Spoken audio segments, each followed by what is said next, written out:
Welcome to Media Mac. Dr. Shermak here. It is week 3, and we are talking about newspapers this week. I'm just going to level with you right off the bat. I am fighting a cold, so please bear with me. I didn't want to miss this week because this week, for me, it's very personal because of what we're talking about. So I really wanted to be on. My girlfriend has been assigned, and she kindly accepted the assignment of getting me the behind-the-counter stuff at the drugstore, the stuff that people use to make drugs, apparently. And I just needed the big guns. So she's getting that for me, and we'll deliver that to campus, actually, which is like way over the top nice, really cool. But I needed that. We're in the middle of moving to a new house. And it's a lot going on right now, but let's just get into it. Enough about me. Let's talk about newspapers. This week is really special to me, and I want to tell you why this week hits a little different for me. I started in journalism in newspapers. That was where I jumped in, and it's kind of a funny story about how it happened. I was at one of my brother's baseball games when I was 16 years old, and there was a reporter there. And I asked him, I said, hey, I want to do what you do.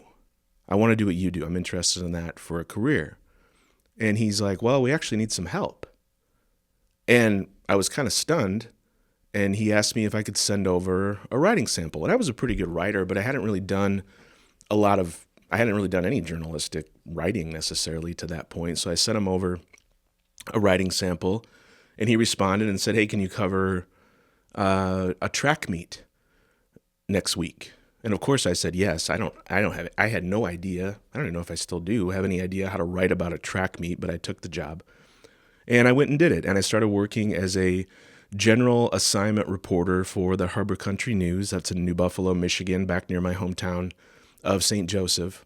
And eventually I got a camera and I was covering general news, primarily sports, mostly sports, basketball games, football games, so on and so forth.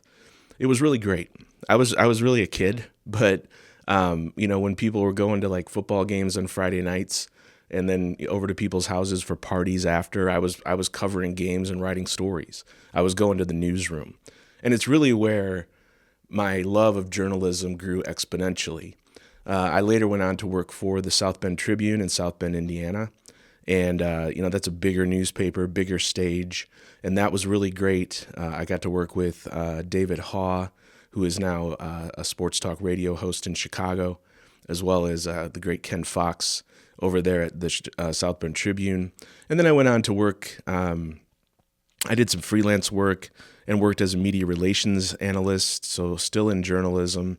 And what all this taught me very quickly are 2 super important things. And I hope you hear this advice. One of them, be brave enough to ask just one question. It gets nerve-wracking out there, and I understand the anxiety, but just start with one. And once you ask that question, that tends to open up the door to the rest of the story. It really does. The second thing that I learned very quickly is every person has a story. Every single one of us. We all have stories, and those stories are worth hearing. And you have the power as a journalist to share those stories. And I think most people want to be heard. They want to share their stories. Newspaper taught me this, and that's why this topic means so much to me. So how does it all connect to the larger class? Well, last week we talked about how books are the OG of mass communication. And I think newspapers in many ways are also an OG as far as where democracy meets daily life. So, remember back to week 2, we talked about the printing press making the American Revolution possible with pamphlets and printed arguments that were spreading the cause, spreading and motivating folks for the revolution. And then it was so important to the founders that the United States put the freedom of the press in the Constitution.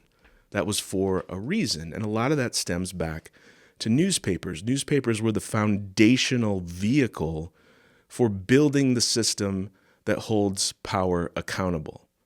Day by day, issue by issue. Thomas Jefferson said, any threat to journalism should be considered a threat to democracy itself. He said that in 1787, and I think it is more true today than maybe ever before. So let's dive into newspapers. Now, your textbook is going to do a wonderful job for you this week covering newspaper history in great detail. I'm going to hit some of the highlights, and then I'm going to trust and assume that you're going to read the rest. So again, going way back to the colonial press, newspapers were political tools. They were very, very partisan, and they didn't apologize for it. This neutrality that we've come to expect didn't really exist. They pushed partisan issues. They pushed causes. The penny press was a game changer. This is roughly the 1830s. Drop the price down to a penny, sell it to the masses, fund it with advertising. If it sounds familiar, that's the model, right? That model not sure what to say there. We'll get to that later. But it sustained newspapers for over 150 years. Along came yellow journalism. This is the late 1800s. This is Pulitzer versus Hearst. This is sensationalism. These are the circulation wars. It was kind of nasty. The birth of the idea that newspapers could be both powerful and irresponsible. Really what you would call, and y'all know I hate this term, but what you would call fake news, right? That's our yellow journalism age, but it's very impactful on the journalism world. Fast forward to the early 1900s, journalism becomes more professionalized. Newspapers implement standards. They have ethical codes. Objectivity becomes the goal, the focus, the norm. This is a good thing. This is a good thing for journalism. And all of a sudden, the idea is at least that newspapers become the backbone of an informed citizenry, the backbone of democracy. We're dealing with the same truth, the same facts. And in that era, that's coming from newspapers.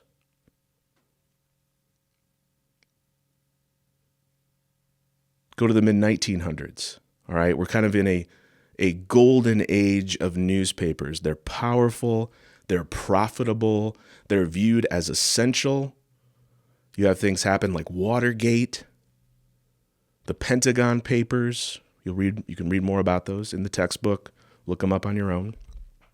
This is journalism at its finest. But what's happening at this same time, and we'll get to these other mediums as we go forward, radio is booming.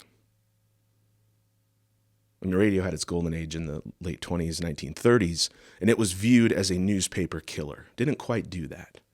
But then along comes television in the 1950s, and it is a behemoth.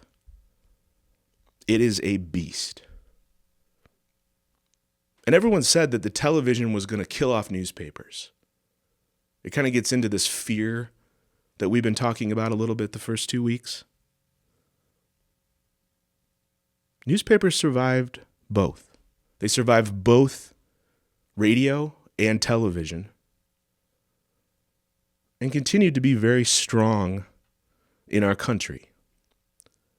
Now fast forward to about the time my newspaper career began, when the internet showed up. The internet showed up, and that one was different, all right? That one was different. We're going to get into that much more when we come back in segment two. When we return in segment 2, let's take a quick break. I'm going to blow my nose. You're going to listen to a commercial for the Questonian, and then we're going to come back and talk about the internet age and newspapers. Stay tuned.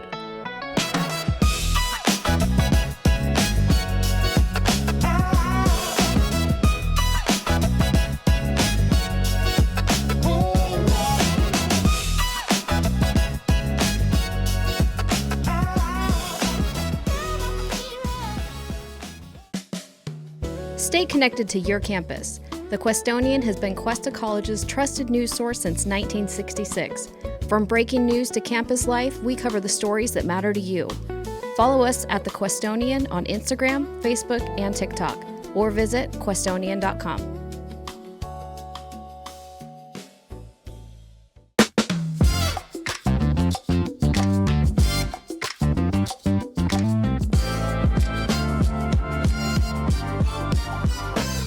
It is Media Mac. You are listening to the Week 3 episode on newspapers. Dr. Shermak here. Welcome back. I am caffeinated. I am running on antihistamines, and I'm here to talk to you about newspapers. So in segment 1, we did a brief overview of the history. I explained a little bit about my personal connection. Let's talk about the arrival of the internet and what that has meant for newspapers, because it has led to a decline, and probably what you are most familiar with today as newspapers exist as we sit here in 2026. So let me give you the big picture first, and then we're going to unpack a little bit about what caused this. So some big data here. Since 2005, close to 3,500 newspapers have disappeared in the United States. Gone. And there's some big ones in there, right? These aren't all small town newspapers. Large newspapers in Denver, Seattle, right? Gone. In 2005, there were 3 newspapers for every 100,000 Americans. Today, there are 1.6. When we lose outlets, we lose coverage, we lose perspective, we lose insight. Print circulation has dropped 70%. 70%. There was a time, and I know many of you listening have no idea of the world that existed during this time, but there was a time when not only did you not know about something until the newspaper hit your front step in the morning, you didn't believe it until it hit your front step. 70% decline. Now, there's elsewhere to go for that information. The newspaper industry has lost more than 3/4 of its job. That accounts for 270,000 positions gone since 2005. I think we got to be a little careful with that number, because I think that doesn't mean 270,000 people were cut from journalism and then started selling car insurance or something. They went elsewhere. Journalism's evolving. But that's still a pretty damn frightening number. There are fewer than 1,000 daily newspapers left in this country. That one gets me. Let that sink in. Fewer than 1,000 daily newspapers left in this country. Last year alone, more than 130 newspapers shut down. If you do the math on that, that's more than 2 per week. Here's kind of the fallout.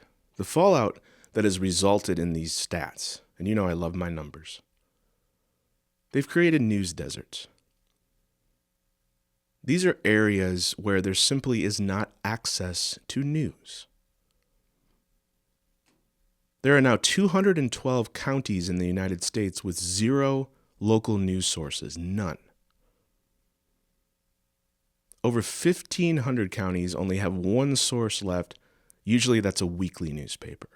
So it's something, but you're going to get a little less frequency. If you put those together, about 50 million Americans live with limited or no access to local news. 50 million Americans. That's scary.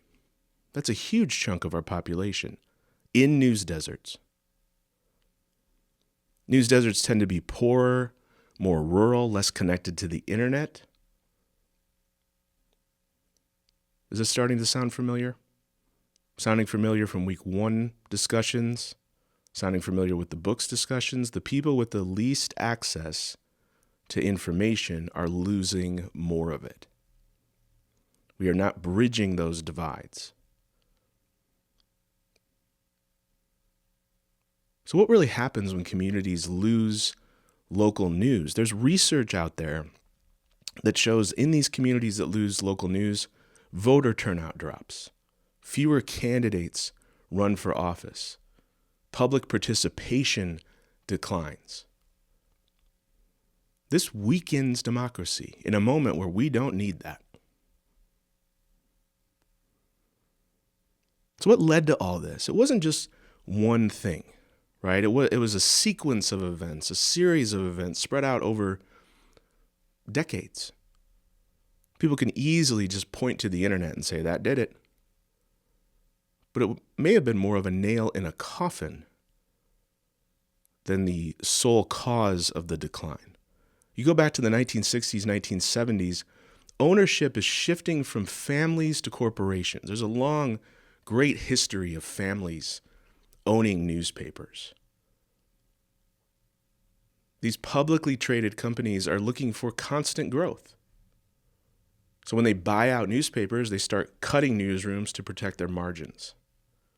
You do have the beast of television that I mentioned in segment 1, competing for those advertising dollars.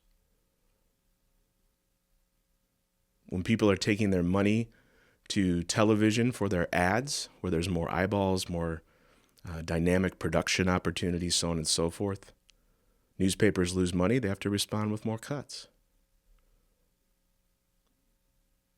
The internet arrives in the mid to late 90s, and like I said, that delivers a real blow. And this isn't because people stopped wanting news, the advertising model changed. Digital ads. One great example that I always highlight in this is Craigslist. If you're familiar with Craigslist, Craigslist started by Craig Newmark, who is now desperately trying to give a lot of money to journalism, which we appreciate in the journalism education space, but buddy, you did your damage. Think about what Craigslist did to classified advertising alone. Classifieds were a huge source of revenue for newspapers. I remember that from my days at the South Bend Tribune. Classifieds were gone almost overnight. If you wanted to sell a car, if you wanted to sell a house, rent a house, if you wanted a date, you put in a classified ad. It's true.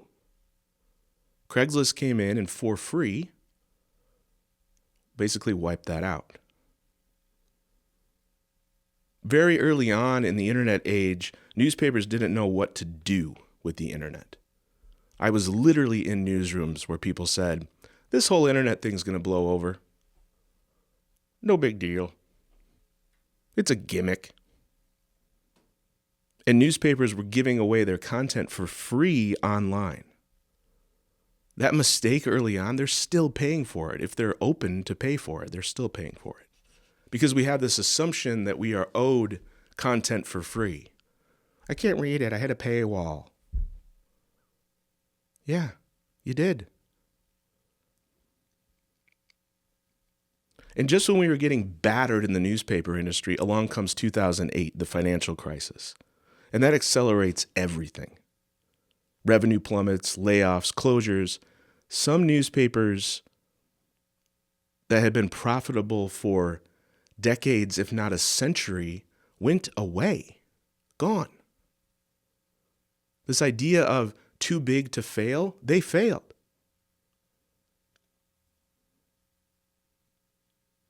A newspaper that gets a lot of attention in this country, and rightly so, is the New York Times. The New York Times is our national newspaper. It is not USA Today that shows up at your doorstep when you stay at a Ramada. Our national newspaper is the New York Times. That's because the Library of Congress designates it as such. So in 200-300 years, when people want to know what's happening on February 21st, 2026, they can go pick up a issue of the New York Times. The New York Times is not flawless. I want to start out by saying that. But I would say that they navigated this crisis better than most. The Gray Lady, our paper of record. In 2014, they did what was called an innovation report. This was an internal report that basically said, We are a digital content company that also happens to produce a newspaper. Whoa. This company known, it's literally called the Gray Lady because of the color of paper that it prints on, suddenly came out and said, we are digital first. And oh, by the way, we print a newspaper. There was a lot of doubt. People really questioned that shift in thinking. What the New York Times did in response to this push, this internal push, is they invested in digital storytelling. In 2013, they put out probably their first truly digital story. It's called Snowfall. It's about an avalanche in, if I'm remembering correctly, Washington State. Google it. Look it up. It's still a really riveting piece of storytelling. Won a Pulitzer Prize. Had multiple interactive features, visuals, photos. There's like a fly-through of the canyon where it happened. They then added things like the daily podcasts. They added the cooking app, games. Some of you might be Wordle fans. That was a New York Times product. Email newsletters. They started to diversify their product offerings. And I know product always makes me feel a little ick when I'm talking about journalism, because I know I can be kind of a journalism Pollyanna. I will own that always. But that's what it is. It's a product. And they diversified their products in a digital age. So this is all happening 2013, 2014, about this time. Let's look at where they're at now.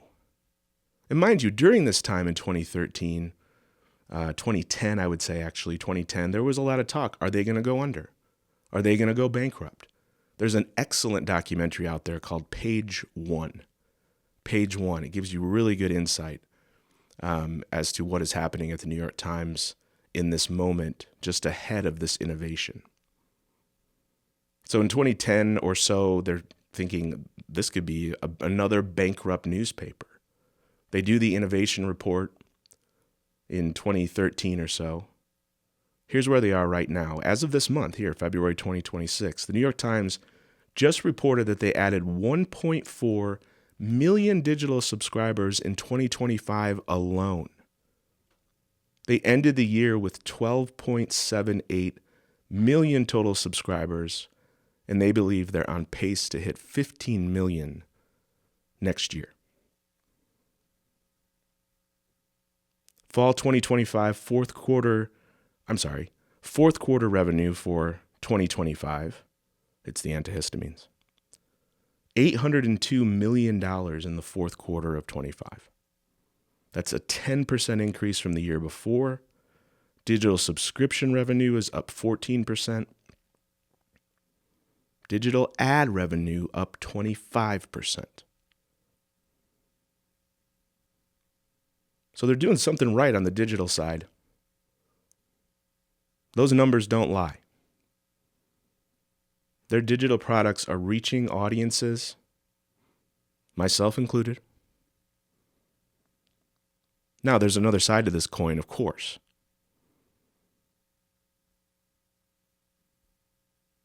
Their print subscribers in 2025 went from 610,000 to 570,000, so $40,000 less. Print revenue falls 2%. So the print product is shrinking even as the digital product grows. And I think that is the kind of bellwether for where this industry is going. It tells you everything you need to know.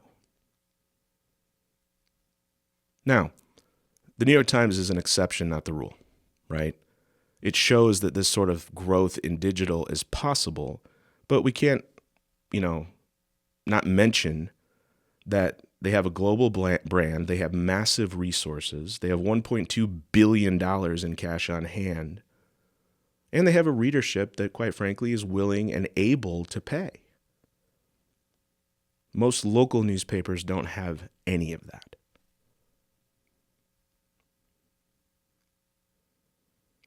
There's criticism of the innovation report. There was when it came out. There still is to this day. It didn't contain a lot of audience data, which is it seems like, right? It would be a real necessary element to any kind of analysis you do to make changes at your newspaper. There's also criticism that they spent a lot of time chasing sites like BuzzFeed instead of playing into their own strengths. But I think the mentality of the innovation report is what is most, innovative about it. The idea that we can put aside our pride and our history making this print product and go full in on the digital product. There were not a lot of newspapers willing to do that. As the faculty advisor for the Questonian, the student newspaper here at Cuesta College, one of the questions I get asked all the time, why aren't you printing the newspaper? Why aren't you printing the newspaper? And I want to be nice, but my answer is, you say you love it, but you don't pick it up. No one picks it up, and also people aren't really reading the news in print. Now, we do a couple special issues, but man, nobody would love to print a newspaper as much as I would. I own my own newspaper box, for goodness sake. But I lead the Questonian with the same mentality as the New York Times. And I know that can be laughable. But if we're going to do this thing, why don't we do it the best way we can? And that particular mentality is we are digital first. We have a website, questonian.com. We have our social media at The Questonian. There's always time for a shameless plug. And now my voice is a little bassy, so maybe it's more enthralling and riveting until I lose it. So we're aiming for digital first. That's the goal. It jives better with the way people are consuming information today. But that may not work everywhere. And in many ways, the New York Times is a cautionary tale. What works for a company that's sitting on $1 billion may not necessarily work for the newspaper in your hometown. And I firmly believe that local newspapers are the way forward. So let's get into that a little bit more when we come back for segment 3, our final segment. You're listening to Media Mac. Dr. Shermak here. We'll be right back.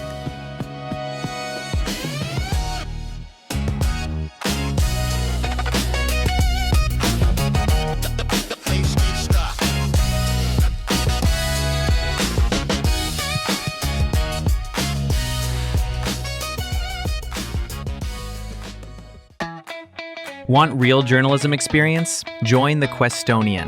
Build your portfolio, develop professional skills, and tell the stories that matter to our campus. Enroll in JOUR 202 or 203 for 4 credits. Questions? Email thequestonian@cuesta.edu. The Questonian. Your story starts here.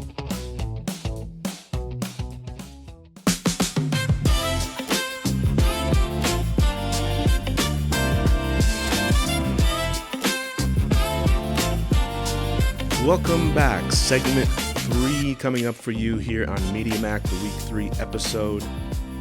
Thank you so much for listening and joining us once again. We just finished talking about the New York Times as sort of a bit of a case study on what has happened to newspapers here in this digital age. And now I'm going to talk a little bit about the future and what I believe is a hopeful future. And again, I am like Johnny Journalism here. I'm always excited about it. I understand the stark realities, right? But I think there is hope. And I think the hope lies in local journalism, all right? They say all politics is local. Well, I say all news is local. And what I mean by that is that no matter what is happening around the world, and those are all very important stories, there typically is some kind of local repercussions from those stories. There's some kind of local connection. So, a lot of people look at news and they see stories happening, for instance, right now, what's happening in Iran, or, even what's happening in Washington, D.C., and they might lose a connection there simply because of the geographical distance. It's something they can't see right in front of them. I think good journalism shows people why those stories matter. It brings those home, right? When I was starting in newspaper, I wasn't covering Congress. I was covering, people in my community, the board meetings, school boards, and then sports. But those stories mattered more to those people than any story that was being published in the New York Times. So when we lose local news, you lose those folks.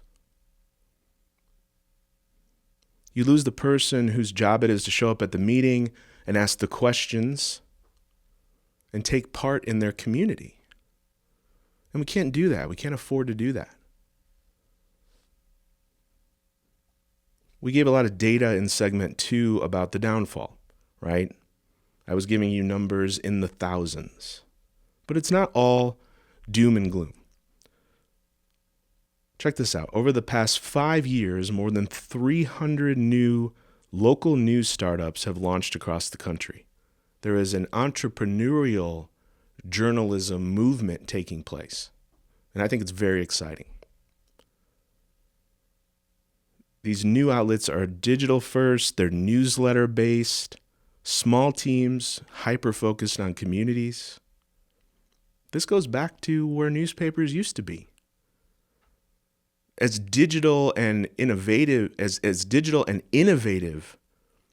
these new outlets are, there's also something very throwback about them. And I love that. States and legislatures are starting to act. A place where I used to live, Illinois, passed a tax credit program for retaining local journalists. I think what's interesting there is more than half of the money there through this program went to outlets outside of Chicago. Because there's always a joke, there's Chicago and the rest of the state, right? Downstate, they call it. But in this instance, it targeted places where it was needed most, in those more rural news deserts. There's philanthropic efforts out there to help journalism. An organization called Press Forward has distributed grants to more than 200 news organizations with budgets under $1 million.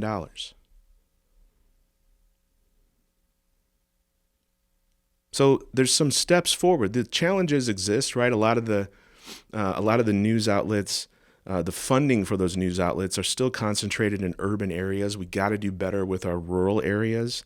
Out here in the Central Coast, I'm really trying to do that. I'll talk more about those efforts in a moment. It's just one of the challenges when these digital startups that are starting to turn things around a little bit, they're really only popping up in wealthier urban areas. So that's great progress, but we need to figure that out and make sure the rural areas, the less affluent areas, don't get left behind. And look, I know it's a hot button issue, but I would be remiss if I did not talk about AI, artificial intelligence. There's a role here that it can play. And look, I am both excited and super skeptical about AI. All right? My top line take on AI is this. It is an assistant, not a replacement. AI does some really cool things. It's also horrifically bad at some things. It's showing up in newsrooms. Let me give you some examples. There's a tool out there called Local Lens that automatically transcribes and summarizes local government meetings. These local government meetings are like the least sexy thing in the universe. All right. They are not super fun. If you've been to them, you know. I've been to many. I've covered many. I've gone as a citizen. But they're where news happens. The legislation, the ordinances, the laws, you name it, anything that gets passed that has an impact on you locally, it happens in those local meetings. My favorite one I've ever went to was in Austin. When I lived in Austin when I was going to the University of Texas, they would have performances. They would actually bring in like local bands. So you'd be talking about like, I don't know, some like really stuffy like parking ordinance or something, which really matters, right? And then there'd just be some like dudes that come out and like play like alt country. I always thought that was funny, but also kind of brilliant. Anyway. This AI tools that we're talking about, like Local Lens, it does allow more monitoring of these meetings, more so than reporters could physically attend because they just aren't out there. Another example, last year in January 2025 during the wildfires in LA, there's an outlet there called Boyle Heights Beat, and they used AI to translate their coverage into Spanish language so they could reach more of their community in real time very quickly. Now, I'm cautious on this one because I don't want to reduce our non-English speaking friends down to an AI afterthought. But I would say this is a pretty good direction for the use of AI. For all these good ideas to use AI, there's some cautionary tales, right? One of the more famous ones in journalism is Gannett newspapers. They tried using AI to write high school sports recaps, and they pulled the plug on the whole thing because the quality was just so terrible. And maybe worse yet, the readers could see right through it. You can tell. Trust me, as a college professor who reads a lot of AI work, we can tell. I think the lesson here is what I said at the very get-go. AI can help journalists do more with less, but it cannot replace them. It's an assistant, not a replacement. The journalist is still that person, that human, that shows up, asks the question, and then tells the story. So I hear you on AI. People that say AI can help us. I hear you. And I think it can. But let's chill a little bit, right? So I've been talking this whole episode about why local news matters, why it matters to me, why it matters now. I want to tell you something. I want to tell you about something we're doing right now here at Cuesta College, and I'm very excited about it. There's an organization at the University of Vermont. It's called the Center for Community News. I first started working with them, a gentleman by the name of Richard Watts over there back in 2017 when I was doing research at the University of Texas. And I was happy to rediscover them recently. They work with universities and colleges all around the country to build student-powered reporting programs that actually serve local communities. This is a great solution to this issue. It's a simple idea. Students learn journalism by doing the real journalism, which is the best way to learn. And then in turn, the communities they're covering get more local news coverage. It's a fabulous win-win. Very recently, I was honored to be named one of their faculty champions. That's a fancy title. I'm very honored to get it for 2026. So this group, it's 150 journalism educators and amazing people. Looking at this list, to be on this list with some of the folks, really all the folks on this list, it's incredible. And I'm really humbled to be a part of it. It means a lot to me because this is exactly what I believe in, the idea that the future of local news runs through the people we train to go out and actually do it. Like the Questonian is a local news outlet. It is not a toy. It is not a simulation. We cover local news. So the part that I'm really excited about is that as part of this work, the Questonian has entered into a content sharing partnership with the San Luis Obispo Tribune, known better as Slow Tribune. This is your local, quote unquote, professional newspaper. So what this means is that our student journalists will be providing the Tribune with Cuesta-related stories throughout this year. It's very exciting because this means that our students will get to reach readers across the entire county, and the students are going to earn professional bylines. This is like the real deal. It's not like a class exercise or something. So I'm not sharing this to like pat myself on the back or anything. I don't need that. I can reach my own back. But it connects directly to what we've been talking about. Local news is struggling. And one of the ways to help is by training the next generation of folks to come in and do this work. And it's really cool because that is happening right here at your school if you are listening as a Cuesta student. You can get involved in this. Reach out to me. Or at the very least, please follow the Questonian. This is where you can tell your story, or at least follow the stories that are happening in your community. So as we wind down today, I just want to say this is kind of where I land on newspapers. I don't think they're dying in the sense that they are ultimately going to be gone. I think the format's transforming. There's innovation, but the need for local journalism isn't going anywhere. I think you could argue that it's growing. As the broader press becomes more corporatized, I think people are going to look local, and they should. Communities need people asking questions on their behalf. That's how the whole system was established. That's how democracy works. So we just need to figure out how do we pay for it and who does it. And we're working on it. And you can be a part of it. And I really encourage you to be a part of it. For my Cuesta students, let's talk about your to-do list for this week. Read Chapter 8. It's called Newspapers, the Rise and Decline of Modern Journalism. Great chapter.